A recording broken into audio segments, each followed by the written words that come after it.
2036 ഒളിമ്പിക്സിന് ആതിഥേയത്വം വഹിക്കാൻ ഭാരതം ആവേശത്തോടുകൂടി തയ്യാറെടുക്കുകയാണെന്ന് പ്രധാനമന്ത്രി നരേന്ദ്രമോദി. 2030 കോമൺവെൽത്ത് ഗെയിംസ് ഭാരതത്തിൽ വെച്ചാകും നടക്കുക. നിരവധി സ്പോർട്സ് ഇവന്റുകൾ ഭാരതത്തിൽ നടക്കാനിരിക്കുന്നുവെന്നും അദ്ദേഹം പറഞ്ഞു. മെൽബൺ ക്രിക്കറ്റ് സ്റ്റേഡിയം സന്ദർശിച്ചതിന് തൊട്ടു പിന്നാലെ മാധ്യമങ്ങളോട് സംസാരിക്കുകയായിരുന്നു അദ്ദേഹം. ചരിത്രപ്രസിദ്ധമായ മെൽബൺ ക്രിക്കറ്റ് സ്റ്റേഡിയത്തിൽ ഓസ്ട്രേലിയൻ മുൻ ക്യാപ്റ്റൻ സ്റ്റീവ് വോ, പ്രധാനമന്ത്രി ആന്റണി ആൽബനീസ് എന്നിവരുമായാണ് പ്രധാനമന്ത്രി നരേന്ദ്രമോദി എത്തിയത്. ക്രിക്കറ്റ് ഉൾപ്പെടെ വിവിധ പരിശീലനങ്ങൾക്കെത്തിയ കുട്ടികളുമായി നരേന്ദ്രമോദി സംവദിച്ചു.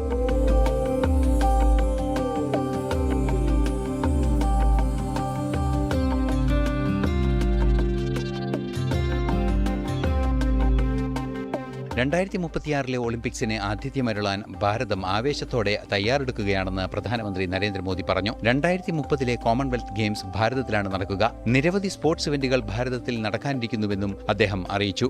2030 में भारत कॉमनवेल्थ गेम्स की मेजबानी करने जा रहा है और जैसा मेरे मित्र ने बताया, हम 2036 में ओलंपिक्स भारत में आयोजित करने का भी प्रयास कर रहे हैं. 2032 में ब्रिस्बेन ओलंपिक्स होस्ट करेगा. इन ग्लोबल इवेंट्स को आयोजित करने के लिए मेगा स्केल पर स्पोर्ट्स इंफ्रास्ट्रक्चर तैयार किया जाएगा. यानी आने वाले वर्षों में हमें एक दूसरे से सीखने के, एक दूसरे के साथ मिलकर काम करने के अनेक नए अवसर प्राप्त होंगे.